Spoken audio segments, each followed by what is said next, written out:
this video we're going to do a bit of self-reflection and take a look back on the past year of 2021. Not so much in the bullshit that happened, but the painty stuff that I did. I've always toyed around with making videos on my painting passion, but I didn't really know how to do it, portray it. So it's been a real learning curve in terms of filming these videos, putting some of my work online for people to look at and indeed scrutinise. I do not claim to be an expert in this realm at all, but these videos have really helped me learn and continue to learn with all the miniatures that I paint and the videos that I put together, and I've just really enjoyed it. And I thank everyone who's watched these videos so far, and if you've got anything from them at all, even if it's to say, oh boy, I'm not gonna paint that thing like that. So because I didn't really know how to start making these videos, I put out the first episode which didn't look at me painting stuff at all. So episode 1 was a sort of self-reflection, letting you know a bit about me, how I got into the hobby, revealed a lot about my story and journey,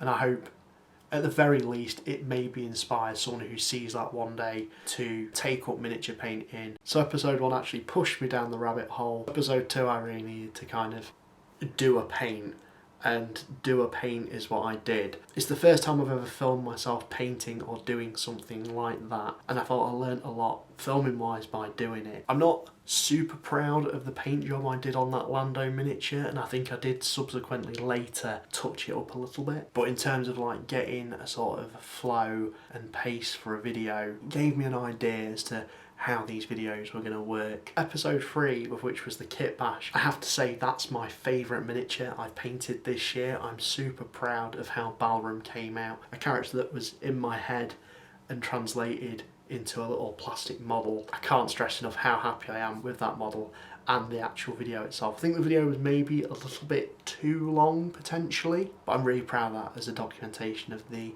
building and painting process and the thought process behind it as well. Episode 4 is probably, in my opinion, the weakest, mainly in production, just because I was really rushing to get these miniatures painted for a game, and I genuinely was like painting them within a couple of days, mainly working on them in the evening, try and get them finished for a game of Blood Bowl. So it was a case of just bunging my camera down, setting the time lapse going, bashing out these miniatures, and literally the decal segment was done the day I was actually meant to be playing, so it was quite lucky that they set in time. Paint job on them is a little bit ropey.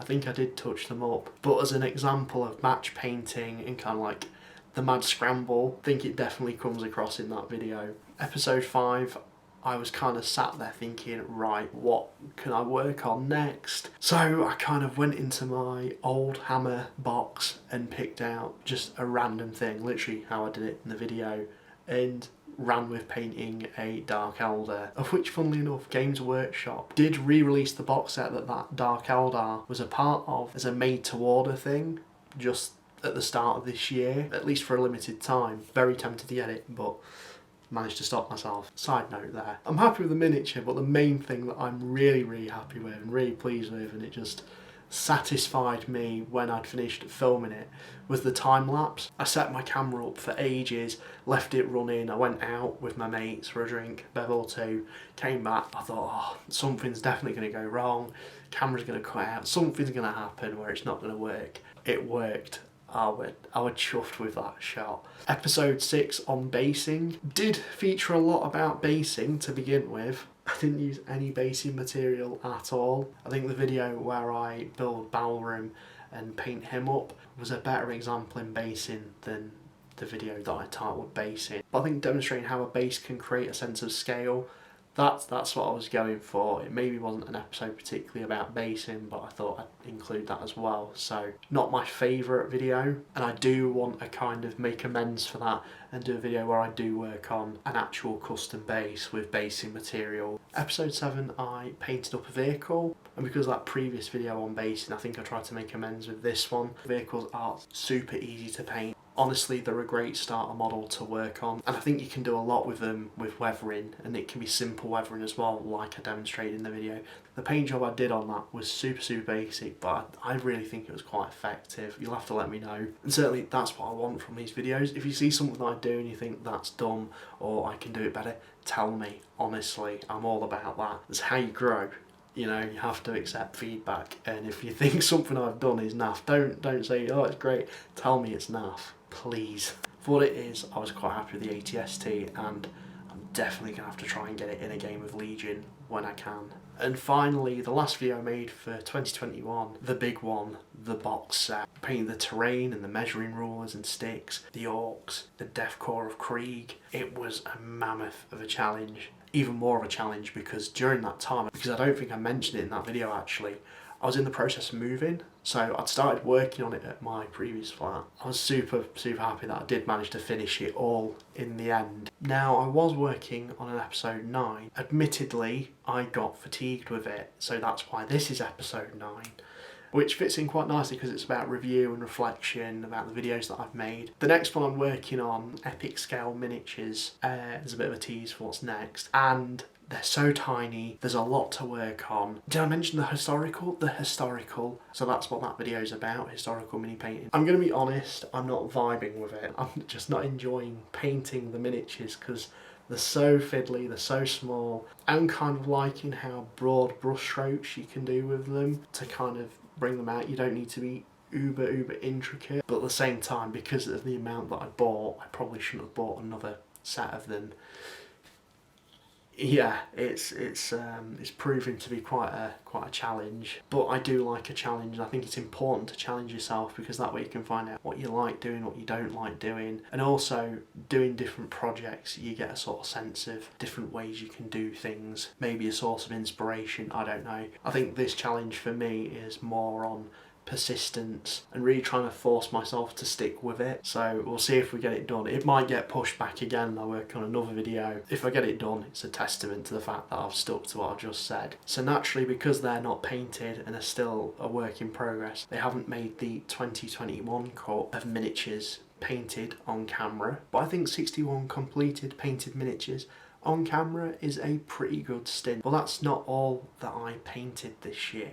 I did a ton of stuff off camera. Granted, because of my move, I am not able to show you the finished pictures of most of them. A lot of them I've taken from my camera roll as documentation of while in progress. I think there's one actually I didn't get a picture of, but I'll mention that. So join me as we walk through the gallery of miniatures I painted off camera. 1 Star Wars Legion Boba Fett, 4 Royal Guards, 1 dewback with Stormtrooper mount, 6 Rebel Pathfinders, including the awesome Bistan. From the Blood Bowl core set, a team of Black Orcs, 4 Agul Chewer, a Troll Thrower, 2 referees, I didn't get a picture of the Dwarf ref, the Bogenhof Barons, including the Ogre and Griff Oberwald, a team of Reichland Reavers, a Demon Prince, 2 mini robot lads on a hex base, the Throne from Book of Boba Fett, 7 Shore Troopers, a Space Marine attack bike, General Veers, a battle-worn Space Marine, 6 Death Troopers, I only got a picture of one of them though, Bosk, 4 Wookiees, a group of Mandalorians,